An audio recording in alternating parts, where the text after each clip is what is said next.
നമസ്കാരം. മീഡിയ ഓഡിറ്റിലേക്ക് സ്വാഗതം. രാജ്യത്തെ ലക്ഷക്കണക്കിന് വിദ്യാർത്ഥികളുടെ ഭാവിയെ അന്തർ സംസ്ഥാന തട്ടിപ്പുകാർക്ക് പന്താടാൻ എറിഞ്ഞുകൊടുത്തിരിക്കുകയാണ് നരേന്ദ്രമോദി നയിക്കുന്ന NDA സർക്കാർ. 4 സുപ്രധാന പരീക്ഷകൾ റദ്ദാക്കുകയോ മാറ്റിവെക്കുകയോ ചെയ്തു. ജൂൺ 23 നടത്തേണ്ട നീറ്റ് PG തലേന്ന് രാത്രി മാറ്റിവെച്ചു. അതെന്ന് നടത്തുമെന്ന് ഇതുവരെ പ്രഖ്യാപിച്ചിട്ടില്ല. അതിനു മുമ്പ് 3 പരീക്ഷകൾ റദ്ദാക്കി. മൊത്തത്തിൽ ഉന്നത വിദ്യാഭ്യാസ മേഖലയിലെ ലക്ഷക്കണക്കിന് വിദ്യാർത്ഥികളിൽ ആശങ്ക വിതച്ചുകൊണ്ടാണ് വലിയൊരു അഴിമതിയുടെ പുകപടലം അന്തരീക്ഷത്തിൽ ഉയരുന്നത്. പാടുപെട്ട് ഉറക്കമൊഴിച്ചിരുന്ന് പഠിച്ച് അധ്യാപക യോഗ്യതയ്ക്കും ഗവേഷണ യോഗ്യതയ്ക്കും വേണ്ടിയുള്ള പ്രവേശന പരീക്ഷയ്ക്ക് തയ്യാറെടുത്തവരെല്ലാം അക്ഷരാർത്ഥത്തിൽ ത്രിശങ്കുവിലായി. ജൂൺ 23 നടക്കേണ്ട നീറ്റ് PG മാറ്റിവെക്കുമ്പോൾ എത്രയോ മനുഷ്യർ, എത്രയോ സ്വപ്നങ്ങൾ പെരുവഴിയിലായിട്ടുണ്ടാകും. ഇപ്പോഴത്തെ കോമൺ യൂണിവേഴ്സിറ്റി എൻട്രൻസ് ടെസ്റ്റിൻ്റെ ഫലം വൈകുമെന്ന വിവരം വന്നിരിക്കുന്നു. മോഡി സർക്കാരിൻ്റെ സനാതന അഴിമതികളുടെ വൈപുല്യവും വ്യാപ്തിയും രാജ്യത്തെ ജനങ്ങൾക്ക് ബോധ്യമായിരിക്കുന്നു.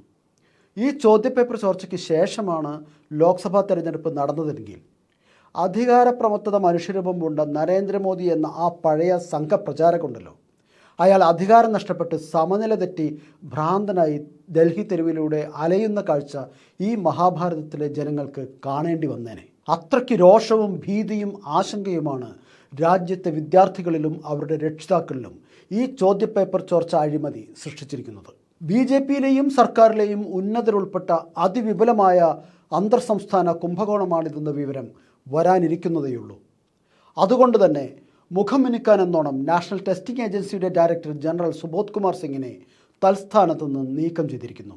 RSS സഹയാത്രികരെ ഉന്നത വിദ്യാഭ്യാസ മേഖലയിലെ പ്രധാന സ്ഥാനങ്ങളിലെല്ലാം തിരികെ കയറ്റിയത് എത്രത്തോളം അപകടകരമാണെന്ന് ഇടതുപക്ഷ പാർട്ടികളും SFI പോലുള്ള പുരോഗമന വിദ്യാർത്ഥി സംഘടനകളും മുന്നറിയിപ്പ് നൽകിയപ്പോൾ അതിനെ ഗൗനിക്കാതിരുന്നവർ ഇപ്പോൾ അതേക്കുറിച്ച് സംസാരിക്കാൻ തുടങ്ങിയിരിക്കുന്നു. എന്നാൽ ഇത്രയും ഭീമാകാരമായ ഒരു പ്രതിസന്ധി ഉന്നത വിദ്യാഭ്യാസ മേഖലയിൽ ഉണ്ടായിട്ടും ലക്ഷക്കണക്കിന് വിദ്യാർത്ഥികളുടെ ഭാവി അവതാളത്തിലായിട്ടും അതൊന്നും അറിയാത്ത ചില ചിത്തരോഗികൾ നമുക്കിടയിലുണ്ട്. നമുക്കവരെ എളുപ്പത്തിൽ തിരിച്ചറിയാൻ മുഖ്യധാര മാധ്യമങ്ങളിലെ മാധ്യമപ്രവർത്തകർ എന്ന് വിളിക്കാം. അമ്മി കുമ്മായം പറഞ്ഞാലും കേരളത്തിന് പുറത്തുള്ള ഒരു കാര്യവും, അത് മോഡിക്കെതിരെയുള്ളതാണെങ്കിൽ പ്രത്യേകിച്ചും, കൈക്കിൽ തുണി പോലും കൂട്ടി പിടിക്കില്ല അവർ. അത്രയ്ക്ക് അറപ്പും വെറുപ്പുമാണ് ഇവർക്ക് ഈ ജാതി വാർത്തകളോട്. കാരണം അവരെ സംബന്ധിച്ചിടത്തോളം ഇന്ത്യ എന്നത് കേരളത്തിന് പുറത്തുള്ള ഏതോ സ്വതന്ത്ര പരമാധികാര റിപ്പബ്ലിക്കാണ്. ദേശീയ തലത്തിലുള്ള മത്സര പരീക്ഷകളിൽ കേരളത്തിലെ വിദ്യാർത്ഥികൾ പിന്നോക്കം പോവുകയും കേരളത്തിലെ വിദ്യാഭ്യാസ സംവിധാനത്തിൻ്റെ മികവിൻ്റെ 100-1 പോലും മേന്മയില്ലാത്ത ബീഹാറിലെയും UPയിലെയും വിദ്യാർത്ഥികൾ മികച്ച സ്കോർ നേടുന്നതിൻ്റെയും ചരിത്രം ചികഞ്ഞാൽ അതിനു പിന്നിലുള്ള രഹസ്യം ഇത്തരം പരീക്ഷാ തട്ടിപ്പുകളാണെന്ന വസ്തുത ഇനിയുമെങ്കിലും അംഗീകരിക്കാൻ സമയമായിരിക്കുന്നു. ശതകോടികൾ രാജ്യത്തിൻ്റെ എല്ലാ ദിക്കിലേക്കും പ്രവഹിച്ച ഈ കൊടിയ അഴിമതി ചർച്ച ചെയ്യാൻ ഞങ്ങൾ ഒരുക്കമല്ല എന്ന് പ്രഖ്യാപിച്ചിരിക്കുകയാണെന്ന് തോന്നും ഗോദി മീഡിയയുടെ തിരുവനന്തപുരം രാജാജി നഗർ യൂണിറ്റിൻ്റെ ചുമതലക്കാരനായ ഏഷ്യാനെറ്റ് ന്യൂസിൻ്റെ ഭാവം കണ്ടാൽ. അവർക്ക് കേരളമെന്ന ഇട്ടാവട്ടത്തിൽ കിടന്ന് തായം കളിക്കാനാണ് കമ്പം.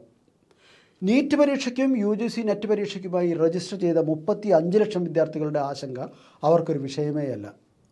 11 ലക്ഷത്തിലധികം പേർ പരീക്ഷ എഴുതിയ UGC നെറ്റിൻ്റെ ചോദ്യപേപ്പറാണ് ചോർന്നത്. 6,35,587 പെൺകുട്ടികളും 4,55,571 ആൺകുട്ടികളും 59 ട്രാൻസ്ജെൻഡർ കുട്ടികളും എഴുതിയ പരീക്ഷയാണ് റദ്ദായത്. ഈ കുട്ടികളുടെ സങ്കടമൊന്നും അവരെ ഉലയ്ക്കുന്നേയില്ല. അല്ല, അതിനിടയ്ക്കൊരു കാര്യം ചോദിച്ചോട്ടെ. ഈ 35 ലക്ഷം വിദ്യാർത്ഥികളിൽ ഈ ചാനൽ പ്രവർത്തകരുടെ മക്കളോ സഹോദരങ്ങളോ അടുത്ത ബന്ധുക്കളോ പരിചയക്കാരോ ഉണ്ടാവില്ലേ? അവരുടെ സങ്കടങ്ങൾ എന്തുകൊണ്ടാണ് നിങ്ങളുടെ സങ്കടങ്ങളായി മാറാത്തത്? രുദിതാനുസാരി എന്നൊരു വാക്കുണ്ട് സംസ്കൃതത്തിൽ. കാളിദാസൻ രഘുവംശത്തിൽ വാൽമീകിയെ രുദിതാനുസാരി എന്നാണ് വിശേഷിപ്പിക്കുന്നത്. മറ്റുള്ളവരുടെ കരച്ചിലിനെ പിൻപറ്റിപ്പോകുന്നവർ എന്നാണ് ഈ വാക്കിനർത്ഥം. ക്രൗഞ്ചമിഥുനങ്ങളിൽ ഒന്ന് അമ്പേറ്റ് വീണപ്പോൾ ഇണയുടെ സങ്കടമാണ് വാൽമീകിയെ മാനുഷാദ എന്നെഴുതാൻ പ്രേരിപ്പിച്ചത്. മറ്റുള്ളവരുടെ വേദന സ്വന്തം വേദനയായി മാറിയില്ലെങ്കിൽ മാധ്യമപ്രവർത്തകർ എന്ന വിശേഷണത്തിന് തന്നെ തങ്ങൾ അർഹരല്ലെന്ന് സ്വയം പ്രഖ്യാപിക്കുകയാണ് ഈ ചാനൽ പരീക്ഷകൾ. എന്തിന് ചാനലുകളെ കുറ്റം പറയണം? രാജ്യത്ത് തന്നെ 50% PSC നിയമനം നടത്തുന്ന കേരള PSCയെ അപകീർത്തിപ്പെടുത്താനും ഏറ്റവും കാര്യക്ഷമതയോടെയും സത്യസന്ധതയോടെയും സുതാര്യതയോടെയും പ്രവർത്തിക്കുന്ന കേരള PSCയിൽ കെടുകാര്യസ്ഥതയാണെന്ന പൊതുബോധം സൃഷ്ടിക്കാൻ പരമ്പര തയ്യാറാക്കിയ കേരളത്തിലെ അച്ചടി മാധ്യമങ്ങളെ എന്തു പേരിട്ട് വിളിക്കണം? കേരളത്തിലെ +1 അലോട്ട്മെൻറ്റ് തുടങ്ങിയപ്പോൾ തന്നെ കുട്ടികൾക്ക് സീറ്റില്ലെന്ന് മുറവിളി കൂട്ടി പ്രതിപക്ഷ വിദ്യാർത്ഥി സംഘടനകളുടെ ആഭാസ സമരത്തിന് എരികൂട്ടി കൊടുത്തവരാണ് മാധ്യമങ്ങൾ. എത്ര കുട്ടികളുടെ വീട്ടിൽ പോയി അഭിമുഖമെടുത്തു അവർ? നീറ്റ് നെറ്റ് വിഷയം വന്നപ്പോൾ HMV ഗ്രാമഫോൺ റെക്കോർഡിൻ്റെ ലോഗോയിലെ പട്ടിയെപ്പോലെ വാലും ചുരുട്ടി വായും പൊത്തിയിരുന്ന് മോഡിത്തമ്പ്രാൻ്റെ യഥാർത്ഥ ഗോദി മീഡിയയായി മാറിയിരിക്കുന്നു കേരളത്തിലെ മുഖ്യധാര. നീറ്റല്ലാത്തത് ആരെന്ന് തലക്കെട്ടിട്ട് ചർച്ച നടത്താൻ ഗോദി മീഡിയ സംഘത്തിലെ രാജാജി നഗർ ഘടകത്തിനോ വഞ്ചിയൂർ ഘടകത്തിനോ അരൂർ ഘടകത്തിനോ ധൈര്യമില്ല. വിദ്യ എന്ന പഴയൊരു SFI പ്രവർത്തക ജോലിക്ക് വേണ്ടി പ്രവൃത്തി പരിചയ സർട്ടിഫിക്കറ്റ് വ്യാജമായി നിർമ്മിച്ച് എന്നും പറഞ്ഞ് ആഴ്ചകളോളം ചർച്ച നടത്തിയ മാധ്യമങ്ങൾക്ക് നീറ്റിലെയും നെറ്റിലെയും തട്ടിപ്പുകാരെക്കുറിച്ച് മിണ്ടാൻ പേടിയാണ്. ലോക്സഭാ തെരഞ്ഞെടുപ്പിൽ കേരളത്തിൽ LDF തോറ്റതിൻ്റെ പേരിൽ വ്യത്യസ്തങ്ങളായ തലക്കെട്ടുകളിട്ട് ആഴ്ചകളോളം പിണറായി വിജയനെ പുലഭ്യം പറയുന്ന നിരക്കിൽ മുഖ്യധാര സൗകര്യപൂർവ്വം മറന്ന ചില വാർത്തകളുടെ ഒരു പട്ടിക ഇവിടെ നിരത്താം. 1. ബീഹാറിൽ ബക്ര നദിക്ക് കുറുകെ നിർമ്മിച്ച കോൺക്രീറ്റ് പാലം ഉദ്ഘാടനത്തിന് മുമ്പേ തകർന്നു വീണു.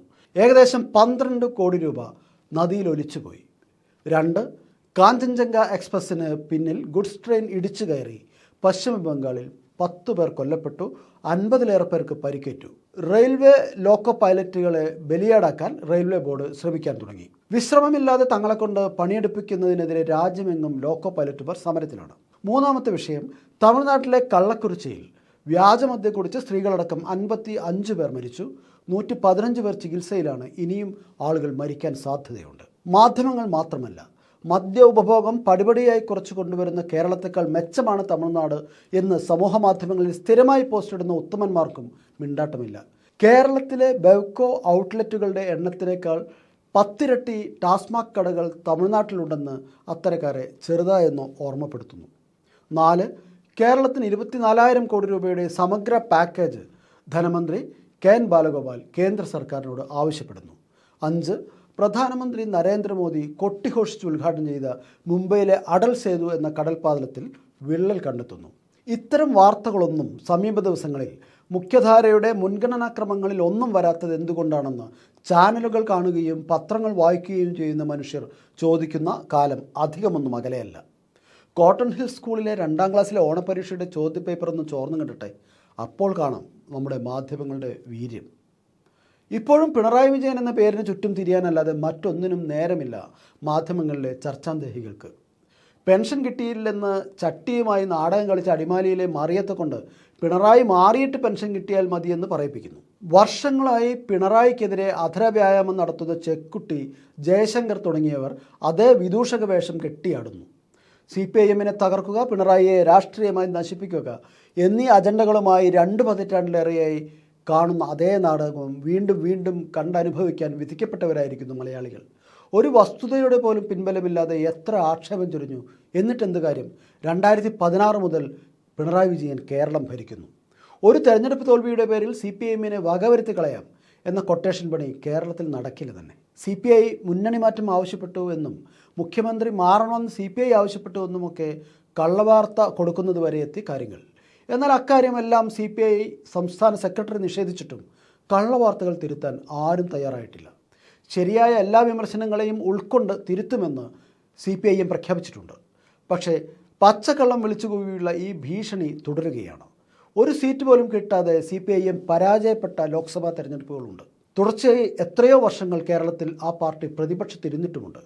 എന്നിട്ടും ശക്തമായി തിരിച്ചു വന്ന അനുഭവമാണ് കേരളത്തിലെ CPIM-നും ഇടതുപക്ഷ ജനാധിപത്യ മുന്നണിക്കുമുള്ളത്. രാഹുൽ ഗാന്ധിയുടെ വയനാട് സന്ദർശനങ്ങളുടെ പേരിലുള്ള പൈങ്കിളി വാർത്തകൾ കണ്ട് മനം മടുത്തവരാണ് മലയാളികൾ. പൊറോട്ട തിന്നുന്ന രാഹുൽ, പഫ്സ് രുചിക്കുന്ന രാഹുൽ, പഴംപൊരിയോട് പൊരുതുന്ന രാഹുൽ, രാഹുലിനെ കണ്ടപ്പോൾ ചായക്കടക്കാരൻ അബുക്ക കോൾമയർ കൊണ്ട് തുടങ്ങി എന്തെല്ലാം. വയനാട് ഉപേക്ഷിച്ച് രാഹുൽ റായ്ബറേലി ഏറ്റെടുത്തപ്പോൾ എല്ലാറ്റിനും ഒരു സമാധാനമുണ്ടെന്ന് കരുതി. അപ്പോഴിതാ വരുന്നു പ്രിയങ്ക, 2ാം ഇന്ദിരയെന്നാണ് മാധ്യമങ്ങളുടെ വിശേഷണം. ഇനി പ്രിയങ്കയുടെ ഹെയർ സ്റ്റൈൽ, സാരിയുടെ ഞൊറി, ചുരിദാറിൻ്റെ നിറം, ഇഷ്ടഭക്ഷണം, അമ്മൂമ്മയുമായുള്ള അടുപ്പം, അങ്ങനെ എന്തെല്ലാം കാണണം. ബ്രിട്ടീഷ് രാജ്ഞിമാരുടെ ആഡംബരത്തിൽ ലാളിത്യം കാണുന്ന ഇംഗ്ലീഷ് മാധ്യമങ്ങളുടെ വിചിത്ര സമീപനം അക്കാലത്ത് രൂക്ഷമായ പരിഹാസങ്ങൾക്ക് വിധേയമായിരുന്നു. വിമർശനവും പരിഹാസവും ഒക്കെ ശക്തമായതോടെയാണ് ഇംഗ്ലീഷ് പത്രങ്ങൾ ഈ സമീപനത്തിൽ കുറേയൊക്കെ മാറ്റം വരുത്തിയത്. എന്നാൽ എത്ര വിമർശനം വന്നാലും പരിഹാസചരങ്ങൾ ഏറ്റാലും മാറാത്ത ഗണത്തിലുള്ളവർ കേരളത്തിലുണ്ട്. അത് കേരളത്തിലെ മാധ്യമപ്രവർത്തകർ മാത്രമാണ്. ഒഞ്ചിയത്തെ TP ചന്ദ്രശേഖരൻ വധക്കേസിലെ 3 പ്രതികൾക്ക് ശിക്ഷാ ഇളവ് നൽകുന്നേ എന്ന നിലവിളിയാണ് കഴിഞ്ഞ ദിവസം ചാനലുകളിൽ ഉയർന്നു കേട്ടത്. പിറ്റേന്ന് പത്രങ്ങളിൽ അതിൻ്റെ മാറ്റൊലി. ഈ നുണബോംബിനുള്ള അസംസ്കൃത വസ്തുക്കൾ ശേഖരിച്ച് നൽകിയത് ഒരേ കേന്ദ്രത്തിൽ നിന്നാണെന്ന് കരച്ചിലിൻ്റെ സ്വഭാവം കണ്ടാൽ അറിയാം. അതിനു പിന്നാലെ മുറ തെറ്റാതെയുള്ള പതിവ് പ്രതികരണങ്ങൾ. 3 പേരെ വിട്ടയക്കാൻ സർക്കാർ നീക്കം, പോലീസിന് കത്ത് നൽകി എന്ന നുണബോംബാണ് എല്ലാവരുടെയും കയ്യിലുള്ളത്. ശിക്ഷാ ഇളവിന് മുന്നോടിയായി പോലീസ് റിപ്പോർട്ട് ആവശ്യപ്പെട്ടു പോലും. 2022 സർക്കാർ ഉത്തരവ് പ്രകാരം പ്രതികളെ വിട്ടയക്കാനുള്ള പ്രാഥമിക ആലോചനയുണ്ടെന്നും അതിനാൽ ഇവരെക്കുറിച്ച് അന്വേഷണം ആവശ്യമുണ്ടെന്നും കാണിച്ച് ജയിൽ സൂപ്രണ്ട് സിറ്റി പോലീസ് കമ്മീഷണർക്ക് അയച്ചതായി പറയുന്ന ഒരു കത്താണ് മാധ്യമങ്ങൾ ഉയർത്തിക്കാട്ടിയത്. കത്തയച്ചത് ഈ 3 പ്രതികൾക്ക് വേണ്ടി മാത്രമാണോ? ഇത്തരത്തിൽ 59 പ്രതികളെയാണ് വിട്ടയക്കാൻ ആലോചിക്കുന്നത് എന്ന് മലയാള മനോരമ ഓൺലൈനിൽ വാർത്തയുണ്ട്. പ്രതികളുടെയോ ഇരകളുടെയോ ബന്ധുക്കളോ സുഹൃത്തുക്കളോ നേരിയ തർക്കമുന്നയിച്ചാൽ പോലും ശിക്ഷാ ഇളവ് നൽകാനാവില്ല എന്നിരിക്കെ എന്തിനായിരുന്നു ഈ മുറവിളി? മാത്രമല്ല, അങ്ങനെ ഒരു പദ്ധതിയേ ഇല്ലെന്ന് ജയിൽ മേധാവി പറഞ്ഞിട്ടും നുണബോംബ് പൊട്ടിക്കുന്നതിൽ ആർക്കും ഒരു അറപ്പുമില്ല. CPIഎമ്മിനെതിരെ പറയാൻ ആരെ കിട്ടിയാലും മാധ്യമങ്ങൾക്കത് ആഘോഷമാണ്.